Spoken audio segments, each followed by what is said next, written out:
하나님의 말씀은 신약성경 누가복음 9장 28절로 36절입니다. 누가복음 9장 28절로 36절 제가 가지고 있는 신약성경 107페이지입니다. 신약성경 107페이지 누가복음 9장 28절로 36절 저 한 절 여러분 한 절 마지막까지 다 같이 이 교독 합독하겠습니다. 다 찾았으면 아멘. 28절 이 말씀을 하신 후 8일쯤 되어 예수께서 베드로와 요한과 야고보를 데리고 기도하시러 산에 올라가사 기도하실 때에 영화와 변화되고 그 옷이 휘어져 전체가 닫아라. 문득 두 사람이 예수와 함께 말하니 이는 모세와 엘리야라.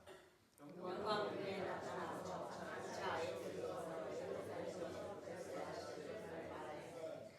베드로와 및 함께 있는 자들이 깊이 졸다가 온전히 깨어나 예수의 영광과 및 함께 선 두 사람을 보더니 두 사람이 말하되 베드로가 예수의 여자오되 주여 우리가 여기 있는 것이 없사오니 우리가 다윗을 위하여 하나님을 위하여 하나는 모세를 위하여 하나는 엘리야를 위하여 하시하며 자기가 하는 말을 자기도 알지 못하더라.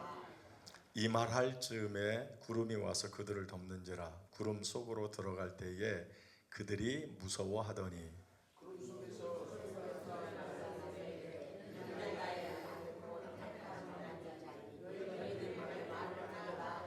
다 같이 소리가 그침에 오직 예수만 보이더라. 제자들이 잠잠하여 그 본 것을 무엇이든지 그때에는 아무에게도 이르지 아니하니라. 아멘. 오늘 본문 28절 한번 볼까요? 28절 다 같이 읽습니다. 시작.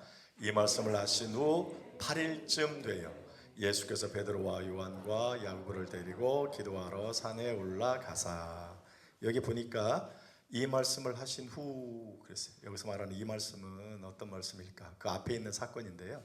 그 앞에 있는 사건은 우리가 어떤 사건이었어요? 오병이어의 사건. 그리고 이제 그 앞에는 또 어떤 일이 있었어요? 가이사랴 빌립보에서 베드로의 신앙 고백. 왜 가이사랴 빌립보의 신앙 고백 그리고 죄송합니다. 그 오병이어의 기적을 일으켰는가 할 때는 그 앞에 보니까 예수님의 제자들이 예수님이 주신 말씀의 권세와 권능을 가지고 지역으로 쭉 다니면서 복음을 열심히 증거했고, 그죠? 엄청난 역사를 이루었고, 그것을 본 헤롯 임금이 도대체 이 제자들은 어떤 사람들이야? 그러면 이 제자들을 가르친 그 스승은 또 도대체 어떤 사람이란 말이야? 제자들이 이렇게 능력이 많은데 그의 스승인 예수는 얼마나 더 능력이 많을까?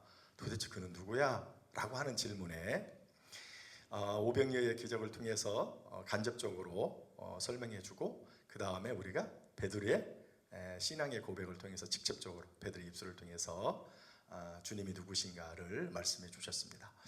그래서 주는 그리스도시요, 주는 하나님의 아들이시요 그리스도시다 라고 이렇게 베드로가 고백을 했는데 맞아요. 그런데 주님께서 그 말씀을 딱 하실 때 오늘 여기 이 말씀이 뭐냐면, 그 베드로의 이제 고백을 쭉 하니까 주님께서 그 베드로의 고백을 듣고 뭐라고 하느냐면 우리 흔히 말하는 제자도를 가르쳐 주었어요. 제자도. 그러니까 이 사람이 주님을 어떤 분이신가 이렇게 정확히 알고 또 정확한 신앙의 고백을 하는 것 중요한데, 거기 차원에서 머무는 게 아니라 어떻게 해요? 실제로 그 고백한 사람다웠게 그렇게 삶을 살아야 된다. 그냥 나 주님을 믿습니다. 아멘. 나 주님을 이런 분으로 믿습니다. 이렇게 신앙의 고백을 하는 것도 중요한데, 더 정말 중요한 것은 그렇게 고백으로 끝나는 게 아니고 고백한 사람다웠게 실제로 그 고백한 사람다웠게 살아가는 것. 이것을 우리는 주님의 참다운 제자라고 얘기하고, 이것을 또 주님의 참다운 제자도라고 얘기하는데, 그렇게 살아가야 된다라고 하는 것을 말씀을 딱 하셨어요. 그러면서 마지막으로 27절에 이런 이야기를 하시는 것이죠. 27절 뭐라고 주님이 말씀을 하시냐면, 내가 참으로 너희에게 이르노니 여기 서 있는 사람 중에 죽기 전에 하나님의 나라를 볼 자들도 있느니라. 이 말씀을 하신 후 이 말씀을 하신 후 몇 일이 지나요? 8일이 지나서 누구와 누구를 데리고 베드로, 야고보, 요한. 이게 뭐예요? 이게 뭐예요? 배죠. 그래서 이게 이 사람들 왜냐면 배야요. 베드로, 야고보, 요한 이렇게 생각하면 좋아요. 항상 이 배만 생각하면 베드로, 야고보, 요한 이 사람들만 데리고 다녀요. 특별히 오늘 본문에서도 배야요, 베드로, 야고보, 요한을 딱 데리고 어디로 가요? 산으로 올라가셨어요.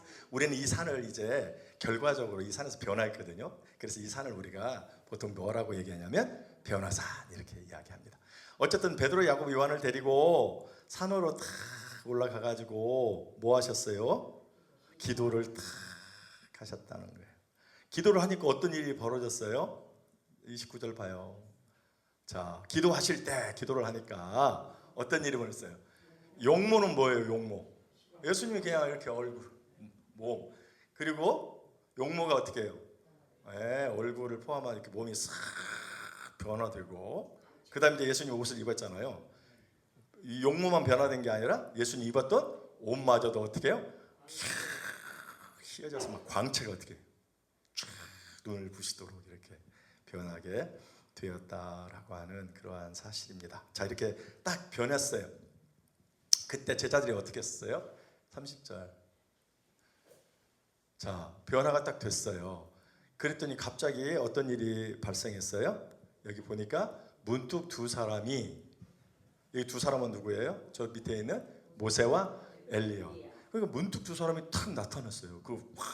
예수님의 용모가 변하고 옷이 막 하얗게 탁 비쳐가지고 막 눈부실처럼 광채가 딱 이렇게 비쳤는데 갑자기 보니까 누가 있어요? 두 사람이 있어요. 모세하고 엘리야가. 그러면서 뭐예요? 예수님하고 말을 하네. 예수님하고 대화를 했다 하는 거예요. 예수님하고 대화를 여기 보니까 그렇게 하셨어요. 그 대화의 내용은 뭐예요? 31절. 영광 중에 나타나서 장차 예수께서 예루살렘에서 뭐예요? 별세는 죽음이에요. 죽을 것을 말씀하셨다. 근데 이때 제자들은 뭐 하고 있었을까요? 32절 시작. 베드로와 및 함께 있는 자들이 뭐 했어요? 깊이 졸다가 그냥 조는 게 이렇게 조는 게 아니고 뭐예요? 하고 막 아예 대놓고 잤어요. 깊이 졸다가 여기 보니까 기도했는데 예수님만 기도한 건 아닌 것 같고, 야, 우리가 그 지금까지 예수님을 이렇게 보게 되면 제자들 좀 떨어뜨려 놓고 예수님이 이렇게 가서 따로 기도하셨거든요. 아마 그런 것 같아요. 너희들로 기도하고 있어. 나도 기도할 테니까. 그래서 예수님이 열심히 기도하고 막 그런 놀라운 역사가 지금 일어나고 있는데 제자들은 뭐예요? 그냥 깊이 졸았어요. 그냥 대놓고 열심히 자셨어요. 그런 게 뭐 오예배 때 졸으셔도 참 말은 못하겠네. 제자들도 이렇게 졸았는데 어쨌든 그래서 예수님이 뭐라고 했다는 말은 없어요. 저도 뭐라고는 하지 않겠습니다. 어쨌든 졸았어요. 막 졸았어. 그다가 어떻게 갑자기 턱 깼어요. 그랬더니 뭐가 자기 눈 안에 지금 그와 같은 모습들이 보여주고 있는 거예요. 깨어나 예수의 영광과 함께 선 두 사람을 보니, 예수가 변한 모습을 여기서는 제자들이 뭐냐? 영광스럽다. 이거 영광이란 말보다 더 어떻게 표현할 수 있는 말이 없어요. 영광스러워. 그리고 딱 보니까 거기에 누가 있어요? 두 사람. 그 사람 누구예요? 모세와 엘리야가 다 이렇게 있다는 거예요. 그랬더만 또 어떤 일이 발생합니까? 이렇게 두 사람을 보았을 때 여기 보니까 33절 보니까 두 사람이 갑자기 어떻게 해요? 제자들이 딱 보니까 깨어나서 보니까 제자들이 저기 두 사람이 아유 제자들한테 들켰네. 꼭 그래서 갑자기 떠나는 것처럼 그런 건 아니지만 어쨌든 두 사람이 떠났어요. 그때 제자 중 베드로, 야고보, 요한 데려갔다고 했잖아요.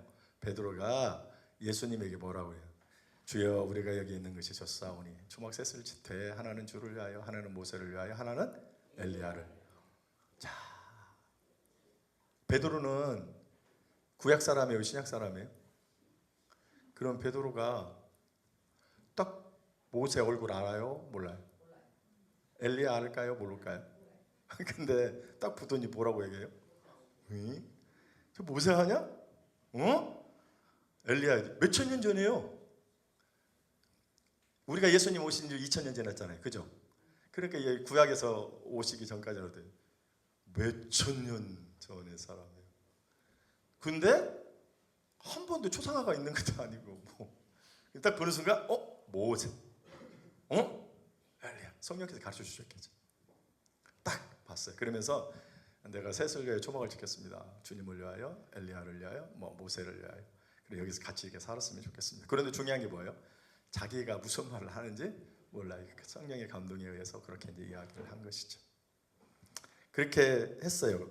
그랬더니 어떤 일이 벌써인가요? 34절에 어떤 일이 뭐라고요?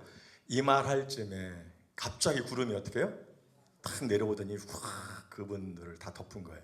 예수님, 모세, 엘리야를 탁 덮었어요. 그리고 구름 속으로 다 들어가니까 그 모습을 보고 조금 전까지는 영광스럽다라고 이렇게 했던 그가 뭐였어요? 갑자기? 무서워했어요? 그러더니요, 뭔 얘기가 들릴까요? 구름 속에서 어떤 소리가 들려요. 무서워했어요. 그 소리 듣고. 35절.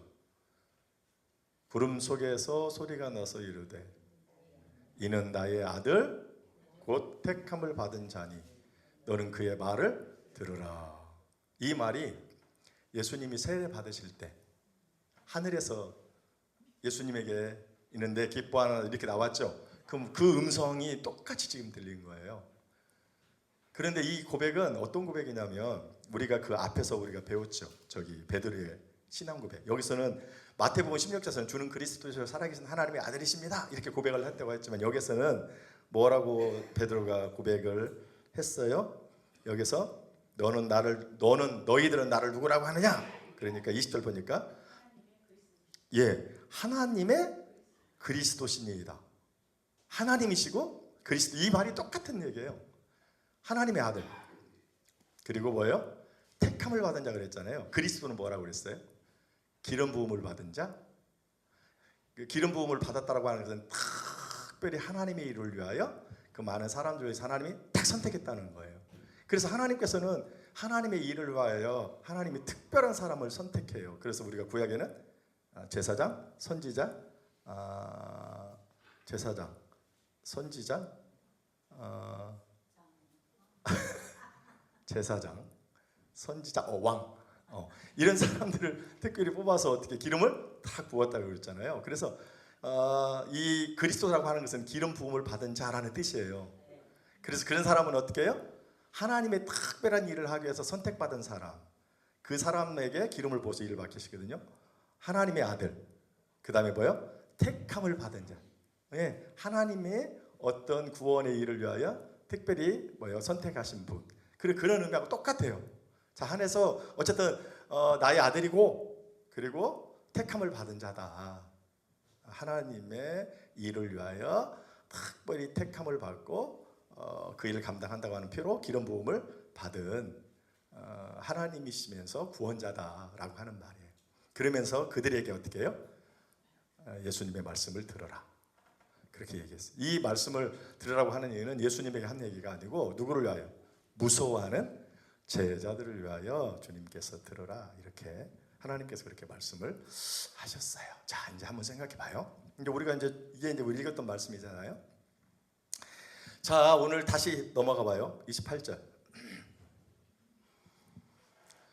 이 말씀을 하신 후 8일쯤 되어 예수께서 베드로와 요한과 야고보를 데리고 뭐예요? 기도하러 산으로 가셨어요. 왜 기도하러 그러면 산으로 가셨을까? 이 세 제자들을 데리고. 여기 써 있죠. 이 말씀을 하신 후에 예수님께서 8일 정도 지났어. 그리고 갑자기 야 베드로야, 야고보야, 요한아, 같이 우리 산으로 뭐 하러 가자? 기도하러 가자. 이렇게 해서 지금 올라가서 뭐 했어요? 기도를 하셨어요. 왜 기도하러 올라가셨을까? 이 베드로의 신앙의 고백이 있은 후 8일 지나서 왜 했을까? 그 말씀은 저희 앞에가 있는 거예요. 그래서 이 말씀을 하신 후. 그럼 이 말씀이 뭐예요? 27절. 혹시 27절 띄워줄 수 있어요? 27절.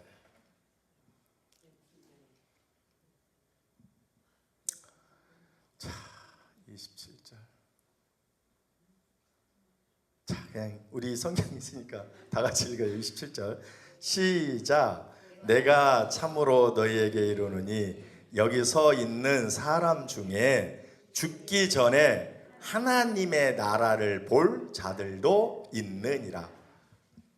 베드로 제자들한테 물어봤어요. 그러니까 제자들한테 야 너희들은 나를 누구라고 하냐? 그러니까 제자들을 대표해서 베드로가 주는 하나님의 그리스도이십니다. 이렇게 이야기를 했어요. 그렇게 이야기를 했단 말이에요.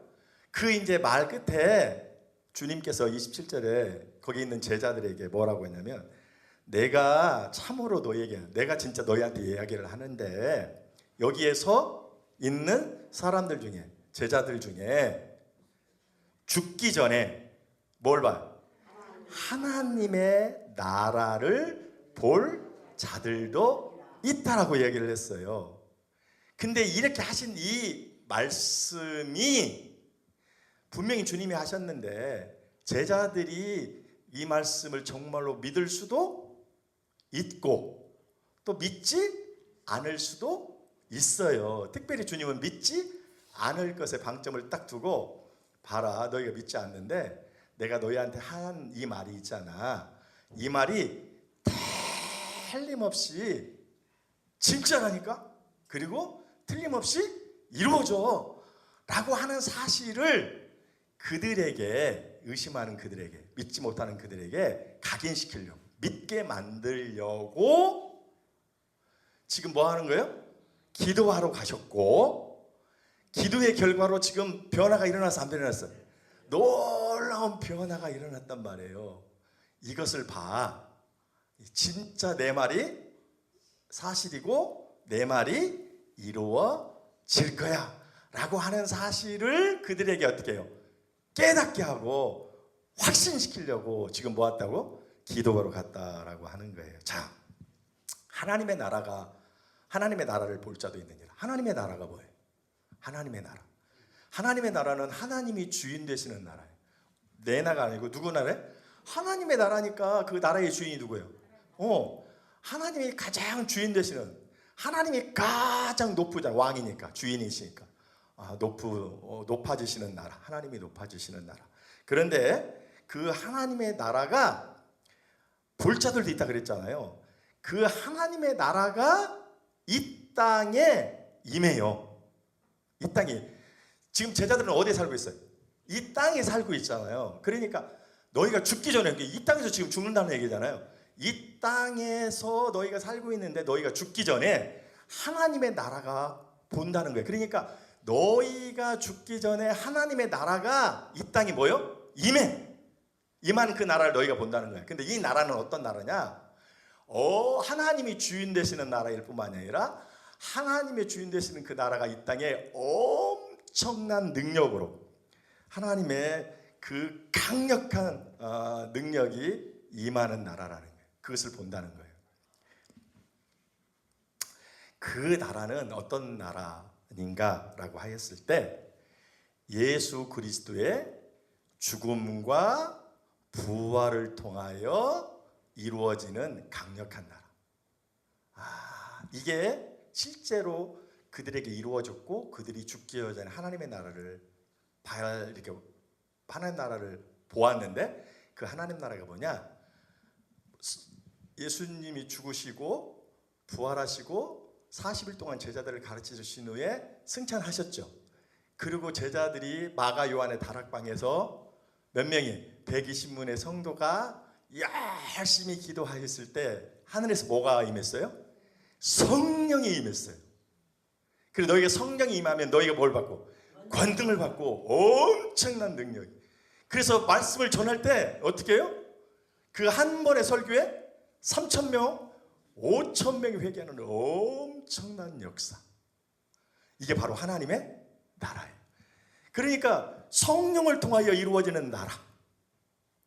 근데 그 나라는 강력한 어떻게 성령을 통하여 강력히 역사하는 나라. 근데 이 나라는 어떻게 이루어지는가? 예수 그리스도의 죽음과 부활을 통하여 이루어진 나라인 거예요. 이게 하나님의 나라예요. 이 나라를 너희가 어떻게 된다고요? 체험한다는 거예요. 그리고 실제로 앞서 말씀드린 대로 마가 요한의 다락방에서 120명 성도가 기도함으로 뭘 받아요? 성령을. 하나님의 나라가 이 땅에 임하였느니라 이렇게. 근데 이 사실을 뭐예요? 그들이 의심을 해요, 안 해요? 의심을 하죠. 그래서 내 말이 진짜야, 내 말이 틀림없이 이루어진다 라고 하는 사실을 저들에게 보여줘야 되잖아. 그래서 기도를 했어요. 그때 하나님이 예수님의 기도를 응답하시고 갑자기 어떻게 해요? 예수님을 변화시키래. 용모가 확 변화돼. 예수님의 옷도 환하게 변화돼. 이게 바로 뭐예요? 하나님의 나라라는 거예요. 하나님의 나라. 이 땅에 하나님의 나라가 임하여서 볼 뿐만이 아니라 이제 궁극적으로 우리가 그의 나라에 가게 되죠. 그 나라. 그래서 그 나라에 우리가 가기 전에 이 땅에서 예수님의 기도의 응답을 통하여 우리가 갈 하나님의 나라가 또 변화된 예수님의 용모와 휘어진 옷의 모습을 통해서 이렇다라고 하는 것을 그들에게 뭐예요? 간접적으로 체험케 하는 거예요. 이게 바로 하나님의 나라라는 거예요. 그래서 예수님께서 기도하신 이유는 예수님이 그들에게 말씀하셨던 27절의 이 말씀이 진짜고 이 말씀이 진짜로 이루어진다라고 하는 사실들을 저들에게 어떻게 해요? 체험케 하기 위해서, 그 말씀이 진짜구나 하는 사실을 믿게 하기 위해서 예수님이 기도하였다라고 하는 거예요. 그래서 예수님의 기도가 대단히 중요하다는 거예요. 그 다음에 진짜 더 중요한 게 있어요. 우리도 기도가 정말 중요해요. 그래서 예수님이 기도를 요청한 것은 어떤 우리가 흔히 말하는 대로 무엇인가를 예수님이 우리처럼 우리 기도의 내용들이 대부분 무엇인가를 자꾸만 달라고 하고 이런 것만 위해서 기도한 게 아니라 정말 하나님의 영광을 위한 기도죠. 이런 기도는 반드시 어떻게 해요? 응답이 되는 것을 볼 수 있어요. 우리가 기도해도 역시 마찬가지예요. 우리가 그런 분명한 목적을 가지고 진짜 내 영광이 아니고 나의 욕심, 정욕이 아니고 정말 하나님의 영광을 위하여 우리가 기도하잖아요. 틀림없이 하나님께서도 어떻게 해요? 응답해 주신다는 거예요. 예, 그래서 기도의 목적이 분명할 때 하나님 반드시 응답하셔준다고 하는 사실. 그러면 우리가 정말 내 욕심이 아니라 하나님의 영광을 위한 그 목적을 가지고 목적이라면 여러분 구하시고 간구하면 반드시 하나님 응답해 주실 것이라는 거예요. 근데 이제 중요한 게 하나 더 있어요. 자, 이제 이렇게 기도를 했을 때 하나님께서 기도의 응답을 통해서 예수님의 용모가 변하고 예수님의 옷이 이렇게 변하신 이후에 누가 나타났어요? 이게 이제 중요해요. 그럼 왜 도대체 하나님께서 모세를 나타나게 하고 그 다음에 엘리야를 나타나게 하여서 예수님하고 어떻게 해요? 이야기를 하게 하되 이야기의 내용이 뭐하라? 예수님은 뭐한다? 별세한다. 별세라는 말은 아까 제가 뭐라고 했어요? 죽는다라는 뜻이에요. 근데 이 별세라고 하는 이 헬라어가 엑소도스라는 말이에요. 이 별세라는 말은 헬라어로 엑소도스라고 하는 그러한 말인데 이 말은 나간다는 거예요. 그러니까 우리 사람이 목과 무엇으로 이루어졌어요? 육과 영으로 이루어져 있어요. 그죠? 그런데 뭐가? 엑소도스, 별세, 나간다는 거예요. 그러니까 육과 영이 어떻게 해요? 분리된다. 육과 영이 분리되는 것을 뭐라고 우리는? 죽음이라 이렇게 얘기하는 거예요. 그래서 우리가 죽으면 육과 영이 분리돼서 우리 영은 천국에 바로 가요. 저기 캐톨릭에서 말하는 영혼, 천국과 지옥의 중간 단지에 가는 게 아니고 우리는 죽자마자 우리 영혼은 어떻게 해요? 천국에 가요. 아브라함 품에 안겨요. 그리고 우리의 육신은 땅에서 왔으니까 흙으로 돌아간다. 영과 육의 죽음을, 영과 육의 분리를 우리는 죽음, 엑소도스, 별세, 나간다, 분리된다 그런 뜻이에요. 그래서 이 별세는 뭘 얘기한다고요? 죽음이를 얘기하는 거예요. 죽음. 그러면 왜 모세가 나타나고 엘리사를 나타나게 하신 다음에 예수님하고 이렇게 이야기를 하는데 얘기의 내용이 예수님은 어떻게 하신다? 별세에 죽으신다. 그것도 어디에 죽어? 예루살렘에서 31절 영광주에 나타나서 장차 앞으로 예수께서 예루살렘에서 뭐예요? 별수에 죽으신다라고 말씀을 하셨을까? 모세는 누구예요? 모세는 어떤 사람이에요? 왜 모세가 위대하다고 그래요? 뭐 출애굽을 지킨 것도 중요하지. 근데 모세 그러면 뭐예요? 율법. 어디서? 시내산에서 40일 동안 하나님과 독대하며 기도하면서 뭘 받았어요? 10계명을 받아, 율법을 딱 받았단 말이에요. 근데 율법에 진짜 얘기하는 게 뭐예요? 율법이 얘기하는 율법의 중심이 뭐예요? 예수 그리스도예요. 율법은 어떤 것을 해요? 우리가 죄인이구나 하는 것을 깨달아요. 율법을 다 지키면 우리가 구원을 받아. 근데 우리가 율법을 다 지켜 못 지켜? 못 지켜. 하나라도 어기면 우리는 구원을 받지 못해. 그래서 내가 구원을 받으려고 율법을 막 열심히 지켰어. 근데 지키려고 하는데 율법을 지켜 못 지켜. 그러면 난 구원 받아 못 받아. 아이고, 율법을 통해서 내가 오히려 죄를 짓고 자기 죄만 계속 드러나는 거야. 그래서 율법을 가지고 구원을 못 받아. 그러면 이제 우리가 어떤 생각을 해? 율법으로는 구원을? 이 내가 죄만, 율법은 보니까 뭔죄고 자기 죄만 드러나지? 이 죄 가지고 구원을 못 받네. 그러니까 어떻게 해요? 아이고, 내 힘으로는 내가 노력해서 율법을 지켜서 구원을 받으려고 했는데, 행위로 구원 받으려고 했는데 안 되네. 그러니까 내 힘으로는 구원 못 받구나. 그러면서 어떻게 해요? 누군가 나를 밖에서 구원해 주어야 돼. 그래서 자연스럽게 누구를 기다리냐? 구원자를 기다리는 거예요. 율법으로는 구원 못 받구나. 내 선한 열심으로는 구원을 못 받구나. 그러니 밖에서 누군가 나를 구원해 줘야 돼. 그래서 누구를 자꾸 기다리냐면 나를 구원할 구원자를. 그래서 율법이 이야기하는 건 누구냐? 구원자를 가르쳐. 근데 구원자가 누구예요? 예수 그리스도를 얘기하는 거예요. 그래서 율법의 중심이 누구라? 예수 그리스도예요. 자, 엘리야 뭐요? 선지자 중에 가장 큰 선지자가 누구라고 우리가 얘기 배웠어요? 엘리야. 그리고 또 엘리사라 그랬어요. 그 이유는 죽은 자를 살린 사람이 이 사람밖에 없어. 그래서 이 엘리사는 구약에 있는 모든 선지자를 대표해. 아셨어요?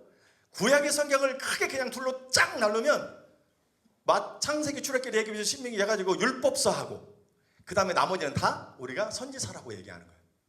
그래서 이 엘리사는 구약의 선지자를 대표해. 그럼 구약의 모든 선지자가 뭐 했어? 선지자는 뭐예요? 하나님께로부터 어느 날 갑자기 내 농사를 짓고 있는데 또 양을 치고 있는데 나를 그냥 불러. 그리고 하나님이 갑자기 말씀을 확 줘. 그리고 그 말씀을 어떻게 해요? 왕이나 백성에게 전하는 사람이야. 그래서 하나님께로부터 계시를 받아가지고 전하는 사람이 이 선지자들인데, 선지자들이 공통적으로 전하는 메시지의 중심이 뭐야? 메시아가 와, 구원자가 이거야. 그래서 이 선지자들의 대표가 엘리야인데, 이 선지자들이 전하는 메시지의 중심이 뭐라고? 예수 그리스도야. 그래서 우리는 구약 성경을 율법과 선지자, 모세와 엘리야는 곧 구약 성경 전체를 얘기하는데, 구약 성경은 뭘 얘기해? 우리가 배웠죠. 앞으로 오실 메시아에 대해서 얘기하고, 신약 성경은 오신 예수님이 어떤 분인가를 얘기하는 것을 우리가 신약 성경이라고 얘기한단 말이에요. 그러니까 이 모세와 엘리야는 율법과 선지자를 대표하고, 율법과 선지자의 중심은 누구를? 메시아신 예수 그리스도를 얘기한다는 거예요. 구약 성경 전체를 얘기한다는 거예요. 근데 그 성경은 뭐예요? 구원자를 통해서, 메시아를 통해서 이스라엘 백성들을 뭐한다? 구원한다는 거예요. 근데 그 사람이 지금 뭐라고 얘기하는가? 예루살렘에서 뭐 한다고? 별세 예수님이 그 구원자고, 그분이 구원을 어떻게 이루는가? 예루살렘에서 별세 죽음으로, 십자가에 죽으시고 부활하심으로 뭘 이뤄? 구원을 이룬다는 거예요. 지금 그 얘기를 지금 뭐예요? 해주고 있는 거예요. 이 얘기를 제자들이 어떻게 딱 보고, 예수님이 누구야? 그냥 베드로가 고백하면서 하나님의 아들이요 그리스도, 그냥 하나님의 아들이시면서 구원자라고 하는 그 이야기를 다시 여기서 어떻게 해요? 놀라운 변화 과정을 통해서 거기서 그런 음성으로, 그런 모습으로 탁 보여줘. 그래서 제자들로 하여금 베드로고 야고보 요한 이 사람들을 통해서 예수님 누구라? 구원자라. 구원을 어떻게 이루신다고? 죽으심과 부활을 통해서 이루신다는 거예요. 그래서 주님이 나중에 뭐라고 하는가? 마지막에 할게요. 누구 말을 들으라고? 자, 35절. 구름 속에서 소리 나서 이르되 이는 나의 아들 곧 택함을 받은 자니 너는 그의 말을 뭐라? 그의 말을 들으라. 이 말은 누구? 그는 누구예요? 예수님. 그는 구원자요. 예수님이 구원자고 메시아라고 그러면 너희가 구원받으려면 당연히 누구 말을 들어야 돼? 메시아이신 예수님의 말씀을 들으라는. 그래서 이 말씀은 예수님을 위해서 하신 말씀이 아니고 뭐라? 죄자들을 위해서 주신 거예요. 예수님은 구원자요. 너 구원받고 싶냐? 네가 진짜 구원받은 백성이냐? 너 정말 구원받으려면 누구의 말을 들어야 돼? 그렇죠. 예수님을 믿고 그의 말씀을 네가 당연히 들어야 돼. 그러면 네가 어떻게 해요? 구원을 받게 되는 거예요. 그래서 제자들에게 이야기하는 거예요. 우리의 유일한 구원자가 누구나? 그렇죠. 오늘 우리가 영적으로도 구원받고 육적인 모든 부분에 대해서도 구원을 받으려면 누구를 믿어야 되냐면 예수님을 믿고 그의 말을 들어야 되는 거예요. 듣고 순종해야 참다운 구원이 있어요. 여러분, 구원은 예수 그리스도 외에는 있어요, 없어요? 없습니다. 어떠한 것으로 요즘에 이렇게 지리산을 가보면 천왕봉을 가는데 노고단으로 올라가는 길도 있고 이렇게 다 이렇게 올라가는 등산로도 있고 험하지만 시간이 짧고 올라가는데 편하지만 시간이 많이 걸려요. 그래서 이렇게 해서 올라갈 수도 있고 이 길로도 올라갈 수가 있어. 그러면서 이 아주 못된 이 세상에 사탄이 그렇게 믿는 사람들을 유혹하는데, 야, 정상을 올라가는데 그 한 길이만 있냐? 이렇게 올라갈 수도 있고 이걸로 올라갈 수 있고 저길로 갈 수도 있잖아. 모든 종교가 있는데 종교의 목표는 저 천왕봉을 정복하는 것처럼 구원이라는 거예요. 그러니까 기독교를 믿어서 갈 수도 있고 불교를 통해서 갈 수도 있고 천주교를 통해서 갈 수도 있고 다른 것을 통해서. 그래서 우리가 종교는 궁극적으로 다 다르지만 이렇게 결국은 목표는 뭐예요? 다 구원이야. 극락이야. 그래가지고 어떻게 해요? 구원을 기독교만 있다고 하는 거 옳지? 않다는 거예요. 근데 천만의 말씀이에요. 천하의 어떤 이름으로도 어떻게 해요? 구원받을 만한 이름이 없어. 누구? 예수 그리스도. 그렇습니다. 하나님이 명확하게 해주는 게 제자들이 예수 그리스도가 우리의 유일한 구원자.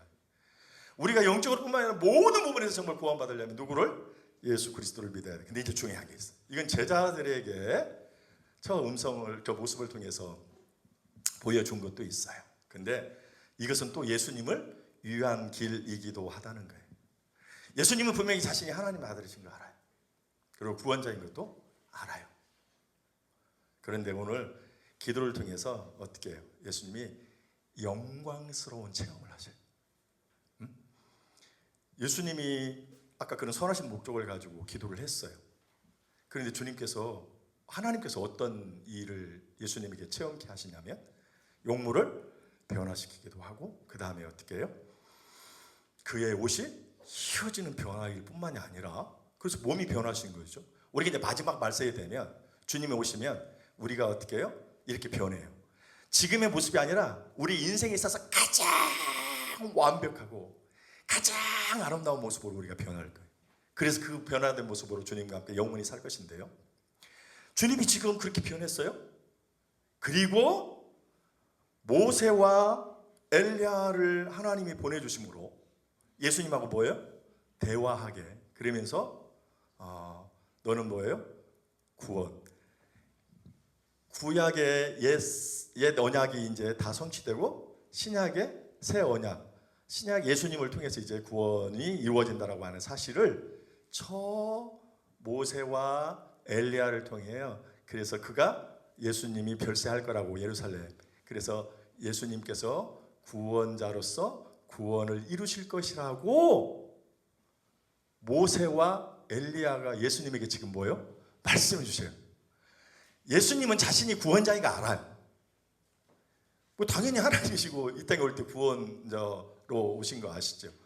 그런데 이와 같은 변화되는 모습과 모세와 엘리야가 다시 한번 예수님에게 예루살렘에서 별세함으로 죽음과 부활을 통하여 하나님의 구원을 이루고 하나님의 나라를 이제 완성한다라고 하는 이야기를 예수님에게 해주심으로 예수님이 그 말씀이 자신이 구원자로서의 사역을 감당하는 데에도 큰 힘과 확신이 되었다는 거예요. 그래서 예수님이 내려와 가지고 뭘 하는가? 우리가 잘 아는 9장 51절 보게 되면 9장 51절 한번 보실래요? 9장 51절 우리가 지금 살피고 있죠. 9장 51절 51절 자, 다 같이 한번 읽어볼까요? 9장 51절 시작. 예수께서 승천하실 기약이 차감해 예루살렘을 향하여 뭐요? 올라가시기로 굳게 결심하시고 내려오자마자 예수님 뭐 하신다고? 내가 예루살렘으로 올라가야겠어. 그것을 어떻게 해요? 굳게 결심하셨어요. 왜? 예루살렘 올라가는 이유는 뭐예요? 이 모세와 엘리야가 얘기해 준 대로 예루살렘에서 뭐 하려고?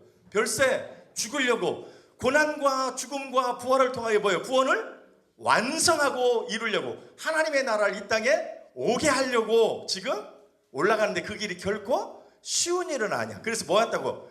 굳게 하시고 여러분 하나님께서 그와 같은 놀라운 역사를 예수님에게로 체험케 한 이유는 예수님의 그 구원 사역이 확실하고 다시 한번 예수 그리스도에게 확신을 주고 힘을 주기 위해서 그러한 모습을 보여주었고 예수님은 그와 같은 모습을 통해서 하나님의 뜻을 알고 그래서 나는 어떻게 빨리 어떻게 올라가야 한다고? 예루살렘으로 올라가야지.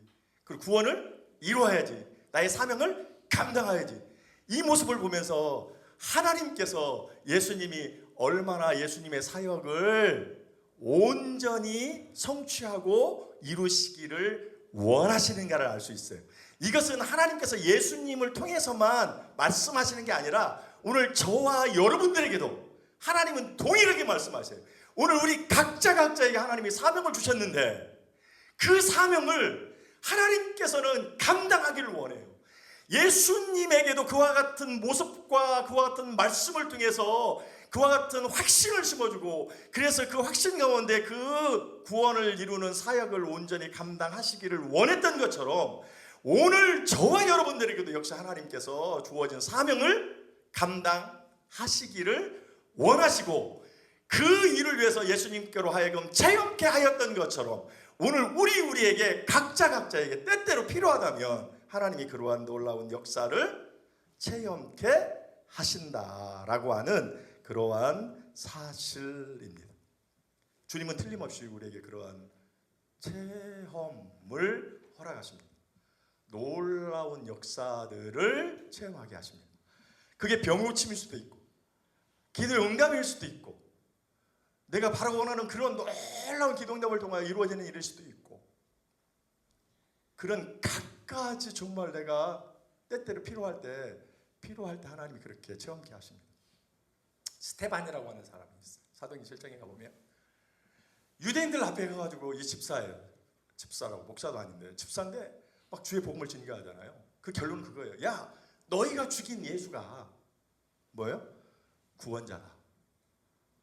너희들이 구원자이신 예수 너희를 구원하신 예수를 니네가 죽였어.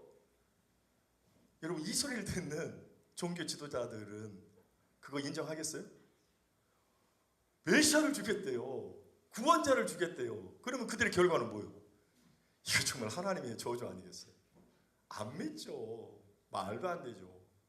예수는 자기 죄 때문에 신성모독으로 신명기의 법에 따라서 나무에 매달리는 저주받아 죽은 사람인데 그게 구원자라고? 그 메시아라고? 근데 그 메시아를 우리가 죽였다고? 그 결과를 우리가 어떻게 감당해요? 아멘 하고 회개하고 받아들이겠어요? 안 그러죠. 반발하죠. 그래서 돌로 쳐서 죽였어요. 그때 하나님이 스테반에게 뭘 체험케 하신 줄 아십니까? 너는 순교자로서의 사명을 감당해야 돼. 하기 위해서 뭘? 하늘의 문을 쫙 여시고 천국을 보여 체험케 하십니다. 그래서 그의 사명은 순교의 원래 사명이에요. 그 사명을 감당케 하십니다. 엘리야가 갈멜산에서 바알과 아사르 선지자들하고 대결을 하잖아요. 이겼어요. 그래서 아합 왕과 이사벨이 회개하고 돌아올 줄 알았는데 오히려 이사벨이 이것이 우리의 선지자를 죽여? 내가 가만히 안 두겨. 애들 피우는 막 갈기갈기 죽일 거야. 그러니까 겁먹어가지고 도망가요. 로뎀 나무 아래 탁 있어요. 그때 하나님께서 어떻게 하십니까? 엘리야에게 천사를 통해서 위로하시고 먹을 것을 줘요. 그리고 마지막에 네가 감당해야 될 사명이 무엇인가? 이방 나라의 왕들과 유다의 왕들에게 기름 부어서 세우라고 하는 사명을 주십니다. 하나님이 그 사명을 감당하기 위해서 천사를 동원해서 위로하시고 그들을 먹고 힘을 낼 수 있도록 그렇게 하나님이 만들어 주십니다.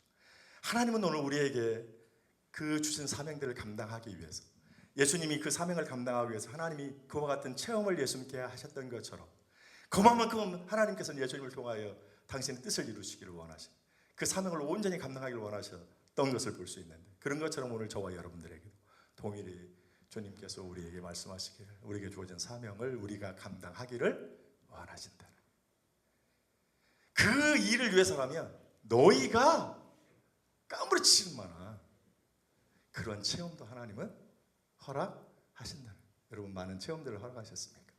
그 체험의 이유와 목적이 무엇일까요? 하나님을 보고 단순히 체험하는 것도 중요하지만 궁극적으로는 주께서 맡겨주신 그런 사명들을 감당하기를 원하신다라고 하는, 하나님 필요하면 체험도 하시고 필요하면 다 하나님이 주십니다. 그 정도로 하나님은 여러분에게 맡겨준 사명을 감당하기를 원하십니다. 여러분이 주신 사명이 무엇입니까? 여러분이 감당해야 될 사명이 무엇입니까? 하나님 그 사명을 정말로 감당하기를 원하세요. 오늘 나의 사명이 무엇인지를 아시고 그 사명을 하나님 이만큼 감당하기를 원하시는 겁니다. 기적이면 기적, 물질이면 물질, 뭐 건강이면 건강, 필요한 것은 그때그때마다 하나님이 다 주신다라고 하는 사실들을 생각하시면서 주신 사명을 잘 감당하시는 오늘 저와 여러분들 되시기를 예수님의 이름으로 축원을